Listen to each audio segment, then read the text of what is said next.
Hey friends, Alvis here.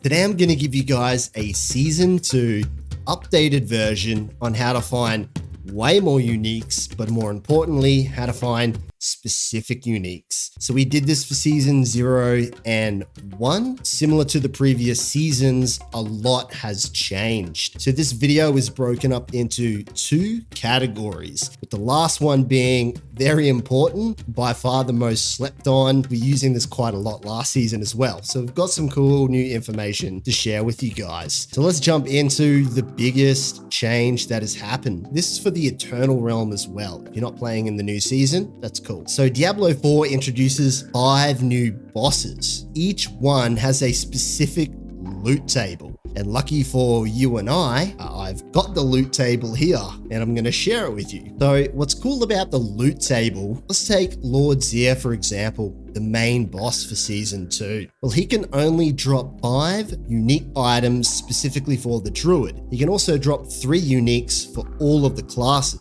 Well, let's say the Necromancer, he only drops 4 unique items. It means that it cuts out a lot of uniques that if you do not want or are not targeting, they cannot drop. So it shrinks the loot pool.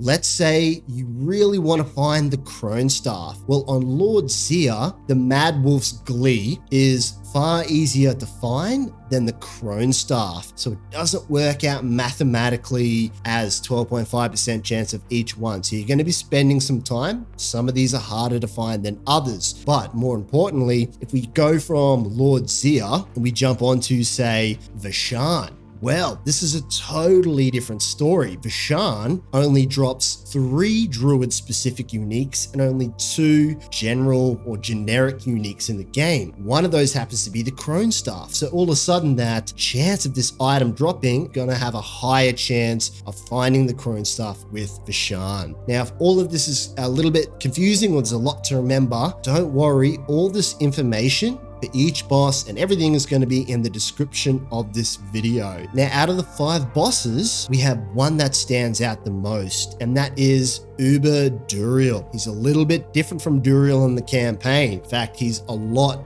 stronger. Here's where it gets really interesting though. He has a chance of dropping Uber uniques. Basically, the loot table is enormous on Duriel. He's got a chance of dropping 6 generic uniques any class in the game is going to use. Then you need to add on the fact that he also drops 2 Druid specific uniques, the Tempest Roar and the Dolmen Stone. The Dolmen Stone is a new unique amulet, by the way, if you're curious. He's also the only boss that has Tempest Roar in his loot table. Tempest Roar will still drop anywhere in the game, but then it gets even more deeper because he has a chance of dropping 7 Uber uniques. So the best way to think about this is if I'm targeting Uber unique item, the drop rate is still so rare because you have to get all of the class uniques that are able to drop. Then you've got the Druid specific uniques like Tempest Roar, which is even rarer. Then you've got a chance of all of the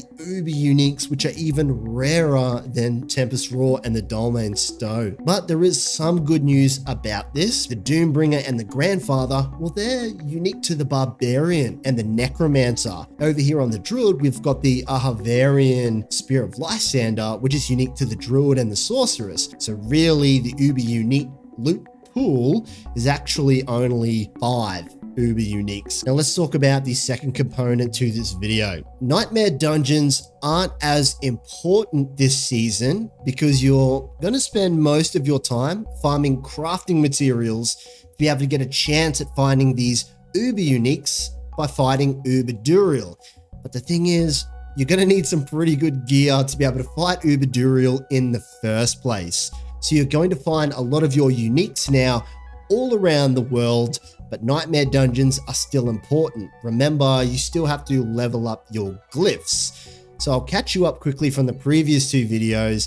Basically, different monster types have a higher chance of dropping certain items. An example would be ghosts have a higher chance of dropping wands. So let me give you the strategy that I'm going to be using, and I highly recommend that you do the same. What we found is when you first log into Diablo, the game gives you a huge magic find bonus. This is a hidden buff that you do not get to see. It's around 1000%.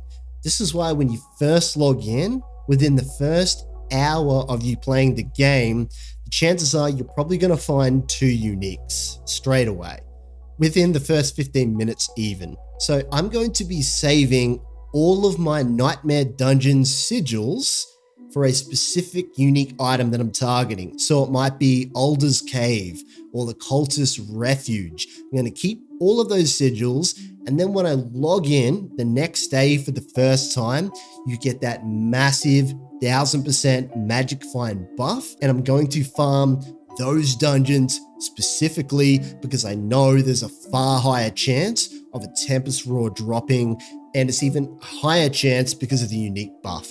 So whether you're good enough to fight Duriel or not, you should be doing this anyway. Now, throughout this video, I used a lot of hypotheticals. For example, the Tempest Roar is going to have far less value this season than it did last season. It's still going to be really good, but really the Uber uniques, it's where it's at. And this is why we're going to be spending most of our time farming these crafting materials. It's also worth noting that the crafting materials in this game, you can now trade these. It's a little bit like Diablo 2 in the way that it works, but it is nice to know that, yeah, you can swap gold for any of this stuff. My goal and the way I'm going to be playing this season is I'm going to be very, min-maxy and specific on how I go about finding items, but I'm going to start the season and just play it at my own pace and just have fun. If you spend most of your time checking off all the boxes, so making sure that your glyphs that you're using are maxed levels, you have a whole heap of crafting materials to be able to summon Uber Duriel and all that stuff, all the bosses, but also just your generic crafting materials as well. So rather than selling your gear for gold early on, salvaging it and worrying about gold later. They've also designed the game in a way, and you can really feel that the developers are pushing this forward when trying to find these items. Spending your time in Nightmare Dungeons is not something that I want to do for the entire season, and it's also not what the Diablo team wants you to do as well. That's why they are expanding on this open world that they've created that previously was essentially useless. Now, the last thing that I'll say about this is in the examples that I used, I talked about saving my Nightmare Dungeon sigils. Say if I was targeting Tempest Roar. Again, this is just an example. The reason why I included Nightmare Dungeon sigils in this is because I'm assuming I'm going to be leveling my glyphs at the same time to get that experience. It's also far quicker this season as well. But hypothetically, number one, if your glyphs are already leveled up, or you don't really care about getting that extra small percentage, if finding a specific item is more important to you in the immediate gameplay of getting your build together so you can spend more time in Uber Duriel, forget about the Nightmare Dungeons. Just do the normal dungeons anyway with the certain mob types in them. You don't even need the sigils. Anyway, friends, that's it. I know this is going to help a lot of people. So like the video. See you next time. See ya.